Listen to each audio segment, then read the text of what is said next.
ሰላም ሰላም ክቡራት ተኸታተልተይ ከመይ ውዒልኩም ሰላምቲኩም ኣነ ሰላም እዩ ኣምላክ ይመስገን ኣሜን ኢኹም እምበሃርከስ ያው ከምዚ ትሪእዎ ኣለኹም ናብ ከተማ መቐለ ዩኒቨርሲቲ ኢና ንርከብ ያው ናብ ውሽጢ ከተማ መቐለ ያው እናኣተና ኢና ናብ ዩኒቨርሲቲ ጌርና ማለት እዩ ብኣሪድ ያው ብጣዕሚ ደስ ዝብል ዜና ሒዘልኩም መፅአ እኒአኹ መጀመርያ ግን ነታ ቪድዮ እዚኣ ትሰምዑ ዘለኹም ኩልኹም ቅድሚ ምስማዕኹም ላይክ ክጨውብልዋ ቤተሰበይ ዝኾንኩም ላይክ ቤተሰበይ ዝኾንኩም ሳብስክራይብ እናገበርኩም ደሞ ቤተሰብ ንክትኾኑ ብኣኽብረት ይጥይቐኩም ማለት እዩ።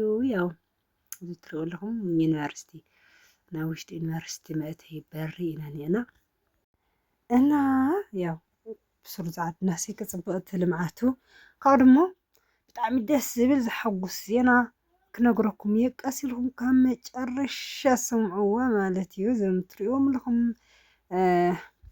ህዝቢ ትሪእዎ ኣለኹም ኩሉ እዚ ማለት እዩ ዩኒቨርሲቲ ተፈተንቲ ማትሪክ ድዩ ዋላ እንታይ ዝበሃል ጌጋ ይኽለለይ ብቻ መቐለ ዩኒቨርሲቲ ካብ ኩሉ ዓዲ ካብ ኩሉ ጣብያታት ዝመፀ ካብ ኩሉ ወረዳታት ካብ ኩሉ ጣብያታት ዝተጠራቐመ ዝተኣኻኸበ እዩ ዝትሪእዎ ኣለኹም ተምሃሪ ናብ ውሽጢ ዩኒቨርሲቲ ካብ ባሳት እናወረዱ ናብ ውሽጢ ኣሪድ ኣትዮም ንክፍተኑ ኣብ ዝግጅእ እዮም እኒኦም ማለት እዩ። እንታይ ኢና ክንገብር ከይድና ንኣሪድ ከመይ ጌርና ኣሪፅናዮ እዚ ነገር እዚ ቀስ በቐስ ክነግረኩም እየ። ትሪእዎም ኣለኹም እዞም ተምሃሮ በስመ ኣብ ብጣዕሚ ብዙሓት እዮም ቤዘው እዞም ተምሃሮ በቃ ይጨናነቁ ደሞ ምሳና ኣይመፅኦም ኣጋጣሚ ፈተና ተፈተንቲ ኢና ገለ እናበሉ ክሕዝኑኻ በስመ ኣብ በቃ እናፈርሕዋ ብቻ ብኣሪድ ጌርና መጨረሻ ላይ ናብ ውሽጢ ከተማ ክንኣቱ ኢና። ካብኡ እቲ ዝሐጉስ ነገር ከሪአኩም እየ ካብ መጨረሻ ስምዕዎ ቀስ ኢልኩም ተረጋጊዕኩም ክሳብ መጨረሻ ተሰሚዕኩምዎ ኩሉ ነገር ክርድአኩም እየ ማለት እዩ። እቲ ዘሐጉስ ዜና ካብቲ ኣሪድ እዚ ናብ ውሽጢ ከተማ እቲ ምስ በልካ ይኒአና ርኢ ምስ ኣበርኩምዎ ክትሕጎስ ኢኹም እቲ ዘሐጉስ ዜና ክመፅእ እዩ ቀስ በቐስ ተረጋግዑ ማለት እዩ። ልካሸ ግን ኣብ ከተማ መቐለ ኮይኑ ዩኒቨርሲቲ ኣሪድ ዘሎ ከባቢ ምስቶም ተምሃሮ ምስተን መኪና ምስቶም ተፈተንቲ እንትን ዘለዎ ድባብ ቀስ ኢልኩም ንካሽዑ ረአይዎ ማለት እዩ። እቲ ድባብ እዚ ንዩኒቨርሲቲ ከተማ ክትኣቱ እዚ ይመስል ቦርሳኣ ሒዛ ካፍቲ ካብ ወረዳታት ተኣኻኺዮም ውሽጢ ዩኒቨርሲቲ ይኣቱ ኣለዉ ማለት እዩ። እና ትፈተንኩም ቀደም ማትሪክ ትፈቲንኩም 12 10 11 ወዲእኹም ናብ ስደት ዝኸድኩም ከ ኣበይ ኣለኹም ፈተና ክመፅእ ተሎ ማትሪክ እንታይ ዝበሃል ብዙሕ ዓይነት ፈተና እዩ እኒአና እንታይ ዓይነት ስምዒት ይስማዓኩም ግን ካብ ማትሪክ ለፍርሕ ነገር የለ ፈተና በስመ ኣብ ብጣዕሚ ካብ ማትሪክ ፈተና 10 ክፍሊ በቃ ልትሞትኩ እየ ዝመስለካ ነበረ ብጣዕሚ ኢካ ትፈርሕና እንታይ ዓይነት ስምዒት ይስማዓኩም ነይሩ። ፈተንቲ ዩኒቨርሲቲ 12 11 ሻምናይ 10 ነበርኩም ትከቢድ ፈተና ክመፅእ ተሎ እንታይ ዓይነት ስምዒት ይስማዓኩም ነይሩ። እና ከዚ ናብ ውሽጢ ከተማ መቐለ ኣቲና ኒና ካብኡ በቃ ዝለሐጉስ ዜና ጠስሚ ዝኾነ ማይ ካብ ዓቐን ብላዕሊ ይስኡድ በቃ ኣለኩም መዓር ዝኾነ ማይ የዘንብ ኣሎ ናብ ከተማ ውሽጢ ምስ ኣተና ማለት እዩ። ረይዎ እቲ ዝናብ ብጣዕሚ ይሓያል ባይዘወይ ማይ የለን ዝናብ የለን ገለ ይበሃል ኣሎ ግን ተመስገን ከዚ ፀቅጥ ኣሎ እዩ ድሓን እዩ። ከምዚ ትሪእዎ ኣለኹም መዓልታዊ በተለይ ናብ ከተማ ሲ ንቆርቆሮ ንመኪና ኮይኑ ምሕፃብ እምበይ ዳርጋ መዓልታዊ ወቃሎ ክበሃል ይከኣል እዩ።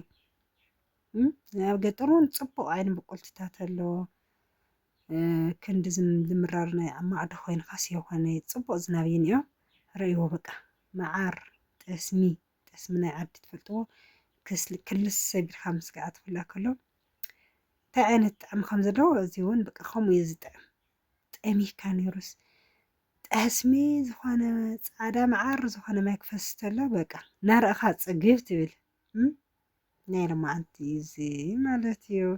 ንስኻትኩም ደስ ክብለኩም ማይ የለን ከምዚ እዩ ከምዚ ክበሃል ተሎ ኣብ ስደት ኮይኖም ዓድማቶም ኮይኖም ስለትጨናነቑ ቀጥታ ቀሪፅና ንኣኹም ክንሐጉስ ንለቀልኩም ማለት እዩ።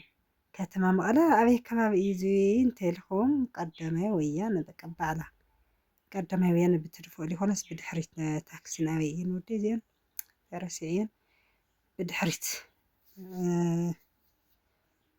ዕዳጋ ሰንቲ ማለት እዩ። በቃ ዕዳጋ ሰንቲ ቀዳማይ ወያነ ኣጋጣሚ ደገ ጠጠውልና ዓቂልና እተን ታክሲ ከዓ ይሕፀብ ኣለዋ በቃ ብናፃ ብለይ ምኽፋል ባዕሎም ይሓፅብዎን ኣለዉ ትሪእዎ ኣለኹም።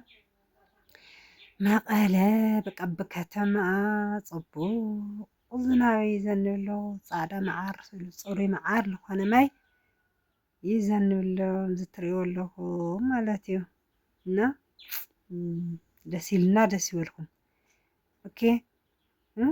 ቀዳማይ ወያነ ዕዳጋ ሰንቲ ኮሚደረ ሽንጉርቲ በቃ ዝተፈላለየ ሸቐጣ ሸቐጥ ዝሽቀጦ ቦታ ወይ ከዓ ነጋዴታት ከፍልሎ ቦታ እዩ እዚ በዓሉ ማለት እዩ። ትሪእዎ ኣለኹም ተስታውስ ቀዳማይ ወያነ ትፈልጥዎ ኣበይ ኣለኹም ኩሉ ከይቐርፀልኩም ብትንትን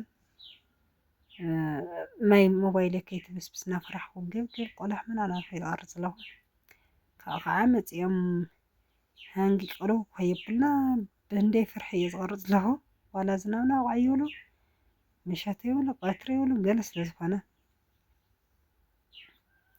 ኩሉ ክቐርፀልኩም ይኽእል ብልዓበይ ግን ማይ ስለ ዝኾኑ ዝናብና ዋቕዑ ስለ ዝኾኑ ላዘርኩ ኩሉ ከብል ይኽእል ሆይ ክቐርፅ ይኽእል ሆይ ብቻ ንስኹም ደስ ክብለኩም መዓር ዝኾነ ማይ ልፈስስ ኣሎ ንኽትሪእዎ ኢለየ እምበይ ኩሉ ከባቢ ክቐርፀልኩም ይኽእል ሆይ ብሓይሊ ዝናብ ማለት እዩ። ኣብዚ ካሮት ኣሎ ኮሚደረ ሽንጉርቲ ምናምን ብጣዕሚ ሃይለኛ ዝኾነ ማይ እዩ ባይዘወይ ንፋስ ይብሉ ገለ እዚ ከዓ ኣውሊዕ ልሸጥ እኒኦ ቀረፅኒ ናደ እናተስተኻኸለ እዩ መዓር ፍታ እግሪ ኦም ጠጠው ኢሎም ከምስምስምስምስ ናበለ ቀረፅኒ ምናምን ናበለ ለለ መፂና የፅግዕ ኢሉ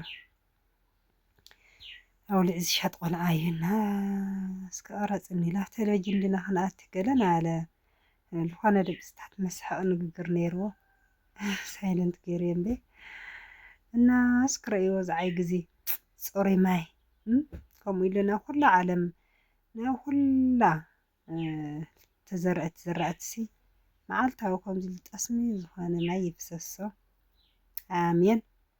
ተዘርአ ዝራእቲስ በቃ ማይ ፀጊቡ ፅቡቅ ዝራእቲ ንክተኣቲ እግዚኣብሔር ኣምላኽ ፈቃዱ ይኹን ኣሜን እስክበሉ መፂኡ ኢላባየ ዝውሊዕ ልሸጥ ቆልዓ ህፀን ቆልዓ ቀረፅኒ ኢሉስ ብጎድነይ ደው ኢሉ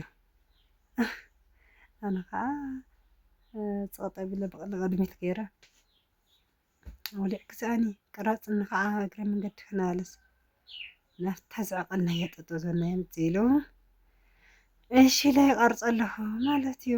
ሕጉስ ኢሉ ምስኪናይ ናብ ቴሌቭዥን ክተእትውና ይኸረፅና ናበለ ተሓጒስ ኢሜቱ ባይዘወይ ቆልዓካ ልገብረካ እና እዚ ናይ ሎማዓንቲ ጠስሚ ዝኾነ ዝናብ እዚ ይመስል ማለት እዩ። ክቡራት ተኸታተልቲ በቃ ማይ ውሕጅ ፈሱ ኢሉ ፅርግያ ርእይዎ ዋው ሰተተት ብመኪናኻ ማይ ናውቅዖ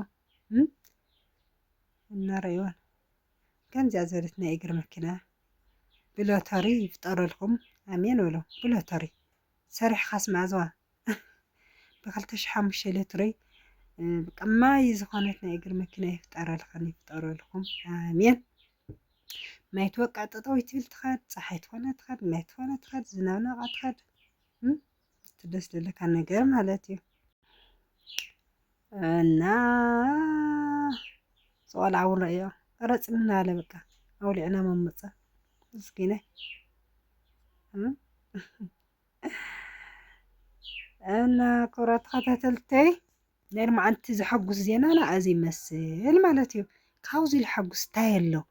ካብዚ ነገር እዚ ዝሐጉስ እንታይ ኣሎ ኢልኩም ትሓስቡ?